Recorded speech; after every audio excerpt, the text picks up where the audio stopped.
নমস্কার, অন্নপূর্ণার হেসেলে সবাইকে স্বাগত। তো আজকে আমি একটা ছোট্ট রেসিপি নিয়ে এসেছি তোমাদের দেখাবো বলে, তোমাদের সঙ্গে শেয়ার করব বলে, যেটা হচ্ছে উচ্ছে বা করলা সবাই খায়। তো আমি একটা পদ্ধতিতে রান্না করি, অনেকেই হয়তো করে থাকতে পারে, তো সেই পদ্ধতিটা আমি তোমাদের দেখাচ্ছি। তো আমি নিয়ে নিয়েছি দুটো করলা, একটা বেগুন, একটা আলু, পেঁয়াজ, কাঁচা লঙ্কা আর অল্প একটু টমেটো। তো এগুলোকে কাটতে হবে খুব ছোট ছোট সরু সরু করে। আমি একটা কেটে দেখিয়ে দিচ্ছি। করলাটা জাস্ট এরম করে কেটে এবার এগুলোকে আমি তিনটে ভাগে ভাগ করছি। তিনটে ভাগে ভাগ করে এটাকে আবার ঘুরিয়ে তিনটে ভাগে ভাগ করছি। তো দেখো, এগুলো এরকম ছোট ছোট আকারে কাটা হয়ে গেল। তো এইভাবে আমি পুরো করলাটা কেটে নেব। আর লঙ্কাটা আমি কুচিয়ে নেব, তার কারণ বড় লঙ্কা মুখে লাগলে ঝাল লাগে, সেই জন্য আমি লঙ্কাটা কুচিয়ে নেব। আর বেগুনগুলো ছোট ছোট, এত ছোট নয়, যেমন আমি দেখাচ্ছি। বেগুনগুলো এরম গোল করে কাটবো, কেটে দুভাগ করব, দুভাগ করে এটাকে তিন ভাগ করব, 3 থেকে 4 ভাগ করব। এইভাবে আমি বেগুনগুলো কেটে নেব, ঠিক আছে?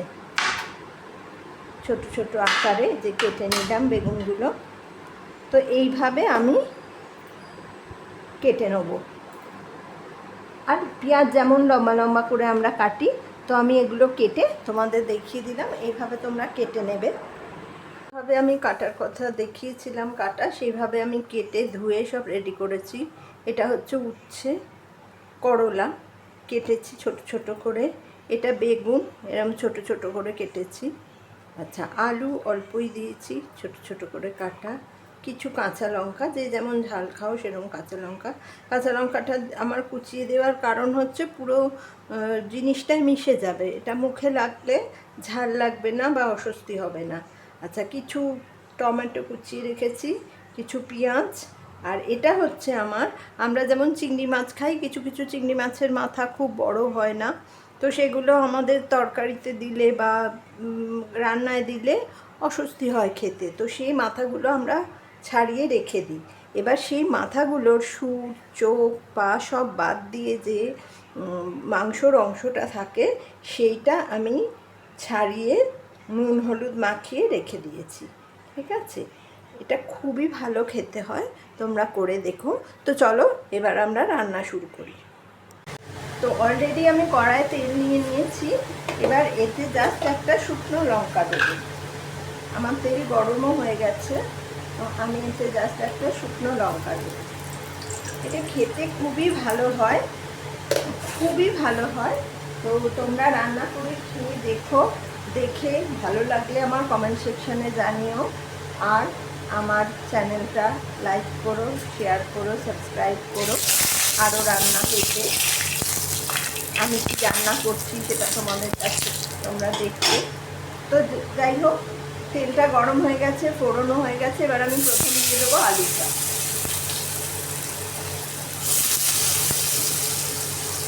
আলুটা দিয়ে একটু নেড়ে ছেড়ে নেব।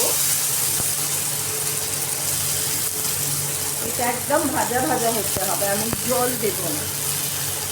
আমি সাধারণত খুব একটা জল দিয়ে রান্না করি না, খুব না জলের প্রয়োজন হলে। তো আলুটাকে প্রথমে ভাজা ভাজা করে নেব। আমি সবসময় গ্যাসের ফ্লেমটা একটু সিম করে রাখাই ভালো, তাতে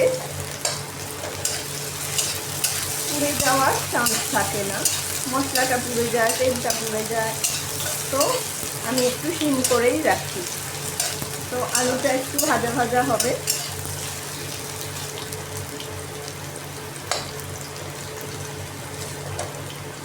এবার এতে আমি দিয়ে দেবো পেঁয়াজ।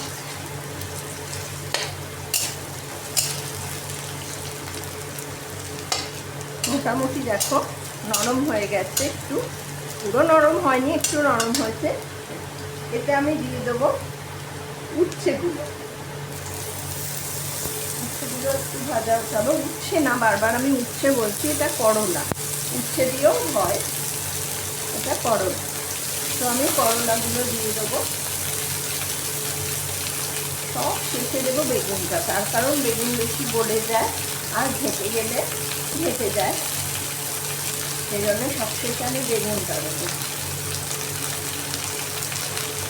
তো করলাগুলো দিয়ে দিলাম, দিয়ে এটাকেও একটু অল্প ভাজা ভাজা করবো।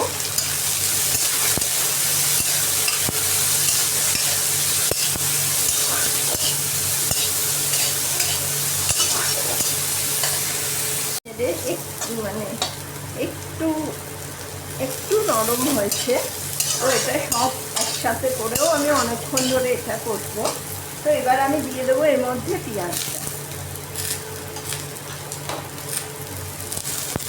পেঁয়াজটা দিয়ে দিলাম, আর সঙ্গে কাঁচা লঙ্কাটাও দিয়ে দেবো, পেঁয়াজ আর কাঁচা লঙ্কাটা দিয়ে এটাকে নাড়াচাড়া করতে এবার আমি একটু হলুদ দেবো।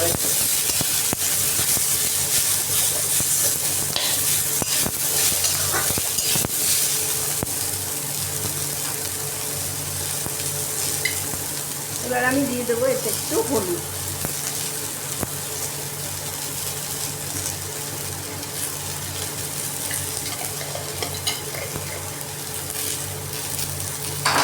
যেহেতু কাঁচা লঙ্কা দিয়েছি এতে আর অন্য কোনো লঙ্কা লাগবে না, আর এতে বেশি মশলাপাতির প্রয়োজনও হয় না, ভাজি এটা বলতে গেলে একরকম। হলুদ দিয়ে নাড়াচাড়া করে আমি এতে একটু নুন দিয়ে দেবো,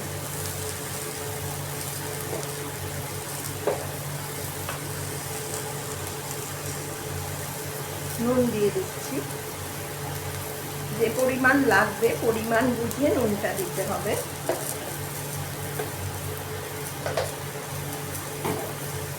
নুন দিয়ে দিলাম, দিয়ে এটা নাড়াচাড়া করে পেঁয়াজটা একটু গলে গলে গেছে,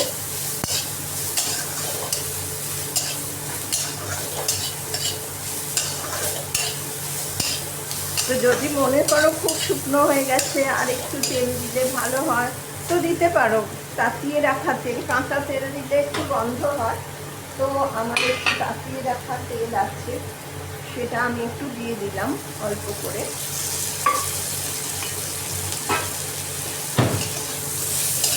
আর যদি না লাগে তো সেটা ঠিক আছে।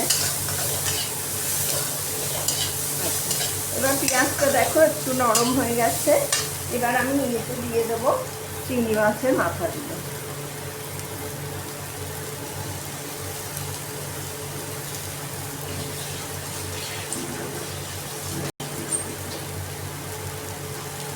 দিয়ে এটাকে বেশ করে নাড়াচাড়া করে নেব।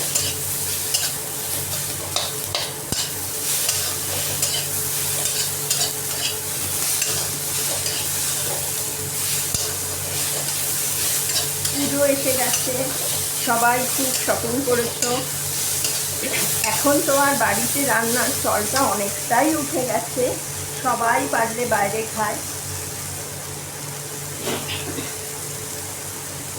তো তবু আমরা কেউ কেউ আছি যারা বাড়িতে রান্না করেই খুশি হই।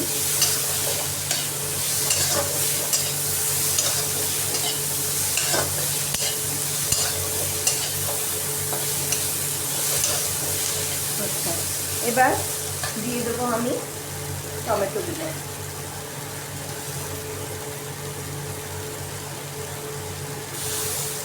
টমেটোগুলো দিয়ে একটু নেড়ে চেড়ে আমি বেগুনগুলো দিয়ে দেবো,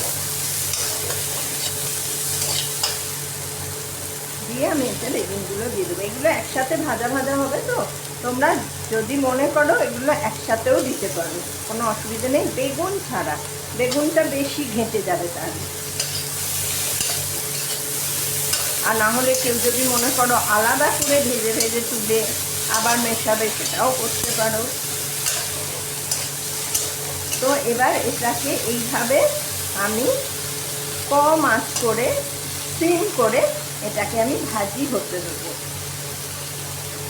তো এটা এখন ভাজি হতে লাগুক, মাঝে মাঝে নেড়ে দেবো। দেখো এটা আমার অলরেডি রেডি হয়ে গেছে, দেখো তেল বেরিয়ে গেছে। বেগুনগুলো কিন্তু ঘাটেনি, কিন্তু দেখো নরম হয়ে গেছে, এই জন্যে আমি বেগুনগুলোকে সব শেষে দিয়েছি। আচ্ছা, আলু সেদ্ধ হয়ে গেছে, সব ভাজা ভাজা হয়ে গেছে, তেল বেরিয়ে গেছে। তো এবার আমি এটাকে নামিয়ে প্লেটিং করে নেব। করে খেয়ে দেখো, খুবই ভালো খেতে হয়। যদি এরকম রান্না করলা বাড়িতে হয়, খাও তো এভাবে খেয়ে দেখো, ভালোই লাগবে।